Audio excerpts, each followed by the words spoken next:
95% of hobbyists don't understand the balling method, and hence they don't understand two-part dosing. Whenever I make a video about science, I always do enough research until I feel comfortable with the topic. But you know how sometimes there are things in life you don't know because you think you know them?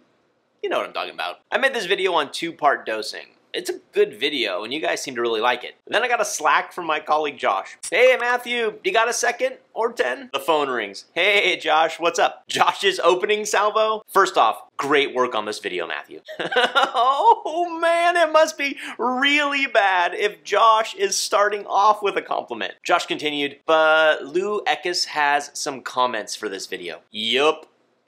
Lou frickin' Ekus, Mr. Tropic Marin USA himself. So Lou and I set up a call for the next morning, and I went back to watch the video to see what mistakes I could have made. And you know what I found?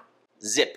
Zero. Nada. Zilch. I didn't find a single mistake. But do you remember how I said that sometimes you just don't know what you don't know? I zoomed with Lou the next morning for well over an hour, and I would say half the time I was doing a lot of forehead and temple rubbing because I'm just not bright enough to understand science. But Lou, being an absolute saint of a man, dumbed it down for me and repeated himself constantly until the light bulb went off. So before I forget everything he told me, I'm making this video for you. And honestly, I'm making it for me because I guarantee you that in 1 month, I will have forgotten it all. So at least I can come back and watch this video to fully understand it. Oh, and by the way, the scientific explanations in this video have been Lou Ekus approved. Here are two statements, and I want you to tell me which one is wrong. Statement number 1, regular water changes replenish trace elements. Statement number 2, the balling method replenishes trace elements. Do you know which one is wrong? Because these are two actual statements that I made in my previous two-part video. Two statements, mind you, that I knew were correct. It's a trick question actually because both statements are false, and the fact that nobody corrected me in the comments of that previous video leads me to believe that a lot of you also think those statements are true. Part 1. Let's start with seawater. Ocean water. These aren't exact numbers, but they're relatively close and they'll illustrate the point. When talking about salinity, 70% of the mineral composition of seawater is made up of one ion, sodium chloride, or table salt. The remaining 30% are a whole bunch of other major, minor, and trace elements. So when we test for salinity in our tanks, it could be 70% sodium chloride and 30% everything else, or it could be 100% sodium chloride. Both of those would still read 35 parts per thousand, so we don't know the exact chemical makeup of our seawater. Even though it would read 35 parts per thousand, if you tried to keep corals in an aquarium made up of 100% sodium chloride or table salt, all of your corals would die. First off, there would be little to no calcium and alkalinity for skeletal growth. And secondly, it would be missing all the other major, minor, and trace elements that are absolutely essential for coral health. So obviously, we use ocean water or seawater mix that contains 70% sodium chloride and 30% all of those other major, minor, and trace elements that are crucial for coral health and growth. That wasn't too hard to understand, so I think we're probably all on the same page. So let's throw the first problem into the mix. The problem with two-part dosing. Corals consume calcium, alkalinity, magnesium, and other major, minor, and trace elements to form their skeletons. This is why we frequently test for calcium and alkalinity. When we know how much is being depleted and how often, then we can add it back with something like traditional two-part dosing. Corals build calcium carbonate skeletons. They take the calcium from calcium chloride and they take the carbonate from sodium carbonate or bicarbonate. So what happens from the leftover chloride from the calcium chloride and the leftover sodium from the sodium carbonate? Well, they actually join together and form sodium chloride, table salt. As corals consume calcium and carbonate, we need to replenish it. Traditional two-part accomplishes this by dosing calcium chloride and sodium carbonate or bicarbonate. The more calcium and carbonate our corals consume, the more we have to add back in calcium chloride and sodium carbonate, and also the more sodium chloride, table salt, they produce. Over time, this traditional two-part dosing will increase the concentration of sodium chloride when compared to all of the other major, minor, and trace elements found in seawater. Since the salinity of seawater is roughly 70% sodium chloride and 30% other major, minor, and trace elements, that means as the concentration of sodium chloride goes up,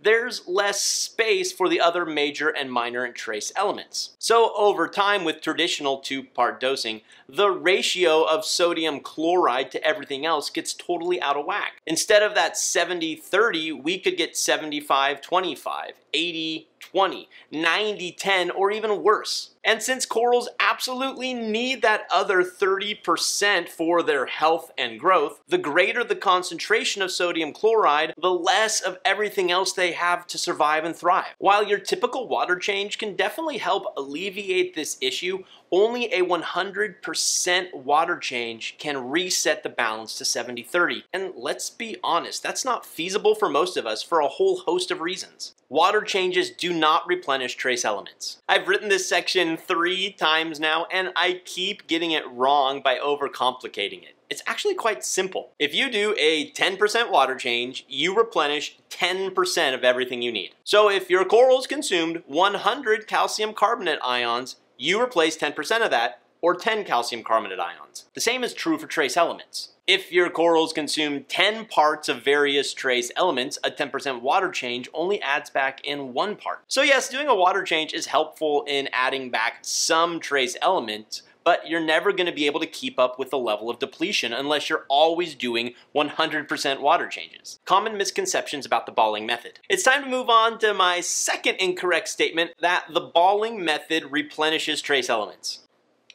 It does not. The problem that the balling method actually solves is the buildup of sodium chloride found in traditional two-part dosing. Remember that with traditional two-part dosing, over time you'll still be able to keep your tank at 35 parts per thousand salinity, but the concentration of sodium chloride will go up and the concentration of every other major, minor, and trace element will go down. With the balling method, you're able to keep that 70-30 ratio. You will still need to dilute your tank with water because both traditional two-part dosing and the balling method are adding salts back into your tank. But now when you dilute your tank, you have 70% sodium chloride and 30% everything else. But Matthew, how does it work? The balling method contains 3 parts. Part A is calcium chloride and part B is sodium bicarbonate, which are the exact same 2 things found in traditional two-part dosing. Part C of the balling method contains everything else found in seawater except for sodium chloride, calcium, and carbonates. Part C is the solution to the problem found in traditional two-part dosing. Here's why.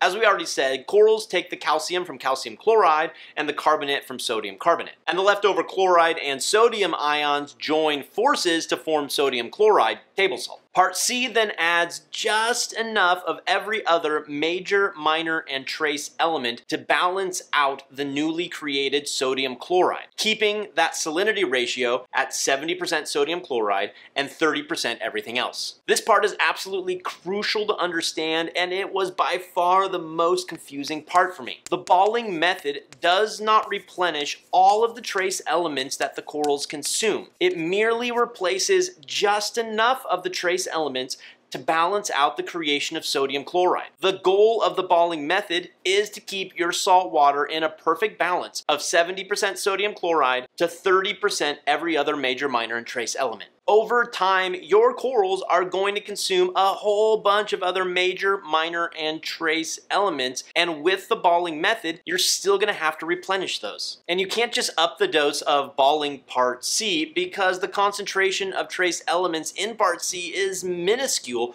so it would take a whole bunch to replenish those elements. I hope this makes sense, and if it doesn't, it's not your fault. I just didn't do a good enough job of explaining it. Even if you didn't understand my explanation of the balling method, you can remember the moral of the story. The balling method does not replenish the trace elements that your corals consume. What the balling method does accomplish is it solves the problem of sodium chloride buildup found in traditional two-part dosing. Even when using the balling method, you will still need to replenish other major, minor, and trace elements as they get consumed by your corals. Luckily, just like traditional two-part, parts A and B will replenish your calcium and your carbonates. So you'll just have to dose everything else. If you want want to try the balling method, you can purchase the Tropic Marin balling method and then pick up A and K elements for your trace dosing. Or you can purchase the BRS balling method hybrid, which accomplishes the exact same thing. But listen closely. Seriously, you don't want to miss this. What if I told you there was a product that was inexpensive, that dosed all major, minor, and trace elements in one solution, and that solved the problem of calcium chloride buildup? Would you believe me? Well, you should, because it exists. Click right over here to learn all about it. And as always, everybody, thank you for watching. Happy reefing, be well. We'll see you next time.